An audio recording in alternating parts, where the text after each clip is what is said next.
It's that time. You are officially in the Alert Zone. Welcome to the Alert Zone TV. I'm the Wizard Uncle James. I would love for you guys and girls to become active citizens of the Alert Zone.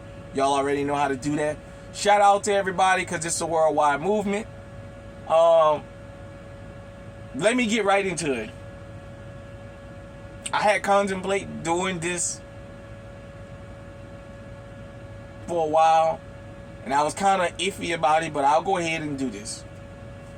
I wanted to talk about traveling tips in Mexico. Road travel tips for going from place to place and local. And I'll just talk about based on my experiences and other stories and talking to people that drive down and things like that. Number one, understand this. If you're an American citizen, traveling in Mexico is totally different. Whereas though some of the laws might be the same, the protection is different. And when you come across the border with American plates, you're a target. I know a lot of people, well, now I'm not going to say I know a lot of people. I've talked to people that said they have a set of plates for Mexico and a set of plates for America. When they get to the border, when they cross over, they change their plates, or before they cross over, or what have you. If you're in a pickup truck or a big SUV, those are targeted vehicles in Mexico. Those thieves down there, they love that. They love stealing trucks. They love stealing big SUVs. Most people that drive from America to Mexico, especially if they're going down into the country, usually drive in caravans, 4 or 5 to a caravan.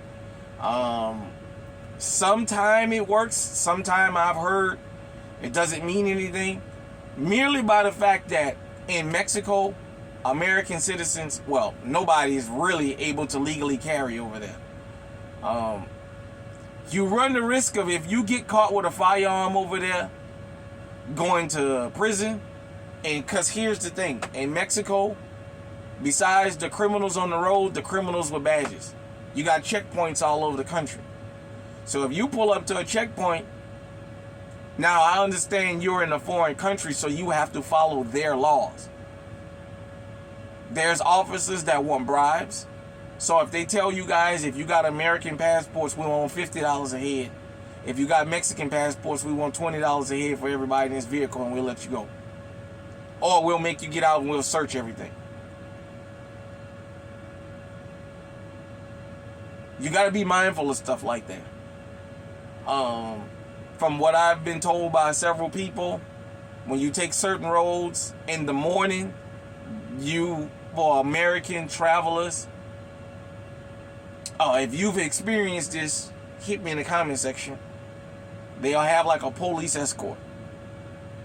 Basically where you're being followed by law enforcement to get you guys in there safe and what have you. Because a lot of people buy stuff here that they take back to Mexico, either for family members or for their homes down there. So once they get their home set up, when they travel back and forth, they don't have to take nothing with them. The cab drivers, the Uber drivers, you have to be assured that that's what they actually do, and they're basically not setting you up to rob you. I mean, there's a lot to go with traveling in Mexico. If you see the road blocked off by sticks and stuff like that, there's probably an ambush up there. So you turn around and you get out of there. I know a lot of times the cartels get blamed for a lot of this stuff, but I will say this. They have their issues like we have our issues here in America. Definitely, if you're a member of those cartels and they didn't sanction that type of activity, they will deal with you because they understand they don't want an international incident. Prime example, when the woman was going down to Mexico to get that BBL in Matamoros, and she was kidnapped, the other guy was kidnapped, and the other 2 guys were killed. and the one that survived was shot in the leg, that wasn't sanctioned. And I had a couple friends ask me what I thought was going to happen. I said, if it's not sanctioned, you don't know, because they're going to turn them in. Well, the guy and the girl was rescued.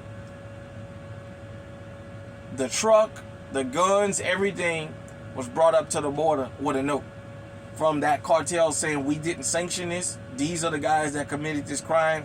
I heard they off 2 people that was involved in it. I don't know, but they turned them over because they don't want that international incident.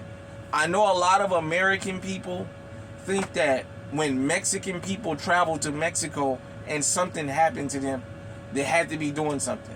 They had to be transporting drugs. No, sometimes it can just be the vehicle you're in. A pickup truck is a very, very sought after vehicle in Mexico. So just you and your family driving in a pickup truck can get all of y'all stretched out.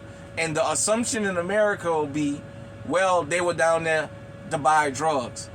It don't just work like that. You can't just show up in Mexico and say, yeah, I want to buy a kilo of cocaine and 2 pounds of weed. Here's your money and go. No, it's not that. It's way more complicated than that. Unfortunately, this is the way some of these guys and girls make their money. You get the guys think it's just the guys, but the girls be involved with this shit too. So, if you ever go to Mexico, it's a beautiful place. You guys know I go out of my way to try and show the best images that I can, because we're not always about just showing the negative and everything. But you have to understand something. Once you cross that line that says Mexico, you're in a foreign country. You have to move according to their rules, and you have to understand the things we can do here in America is different to an extent there, which is why you hardly ever hear of people coming from Mexico and being harmed, because for the most part, those types of things don't happen here in America like that. Yeah, Pookie and Ray Ray. When I say Pookie and Ray Ray, I mean across all the racial lines. I don't just mean the black ones. Maybe out here doing anything, but for the most part, they have a better chance of coming here and going back safe in their personal vehicles, driving the country, than we do there. I've talked to people that go to the town I go to that say, we know a way, it's 45 minutes longer, but it's worth it because it's safer. You know what I'm saying? So, just, you guys know I be down there. You guys know this channel is for everybody. But this is a worldwide movement. So I want to give updates because there's people that may be contemplating going. And I'm telling you, if you don't speak Spanish, go with somebody that's real fluent in Spanish, that understands everything. And as long as you remember you're in a foreign country and you conduct yourself as so, you got a 9 out of 10 chance of nothing happening to you. Well, like I said, when you driving into Mexico and you're going all over Mexico on road trips, you have to be careful. Usually I go down by bus or plane. Understand something in Mexico. If you break down on the side of the road, ain't nobody gonna stop and help you. If law enforcement don't come, you stuck. It's not like here in America. Because a lot of times people pretend to be broke down and people used to stop and help them and they would rob them. So, nobody's gonna stop for you. I had the experience of us having a flat. And people just rolled right on by us. Now, it just so happens we wasn't far from town, and the people I was with are well known in the town, and the taxi driver, took us to get the spare tire and what have you, and we got that taken care of. But yeah, people came right up around the hill or up the mountain right on around us and went on up to Adelinga. So for those of you who don't know, this happened on my last night video that I posted in Adelinga, Mexico. We caught a flat going up the mountain, and yeah, I got a chance to see people just ride right on by. Like I said, these are well-known people that I'm with, so you had a few people that asked if everything was okay, and we already, a cab driver came down, but for the most part, it's not like here. In America, it used to be that, but it's not that anymore like it used to be, where people would stop and help you because of that. So if you have experienced any kind of issues traveling to Mexico, hit me in the comment section. If you're in Mexico and you see this, hit me in the comment section and let me know where you're watching from. There's more of the country I would definitely love to see. Gotta take your safety is number one. So that's number one. But I just wanted to give some tips if you're going to travel in Mexico. Oh, one other thing. When you go and exchange your money, if you fly in, don't exchange at the airport, because the rate that you buy it for and the rate that if you sell it back, go to an exchange place outside of the airport. Try not keep exchanging money. Try and if the exchange as much as you can at one time and take it back to your room or to the house, the family that you visiting with or what have you, and do it like that. You don't want to be going to the exchange places every day, because at the end of the day, people watch those exchange places. The local criminals will start to target you. So you definitely don't want to do that.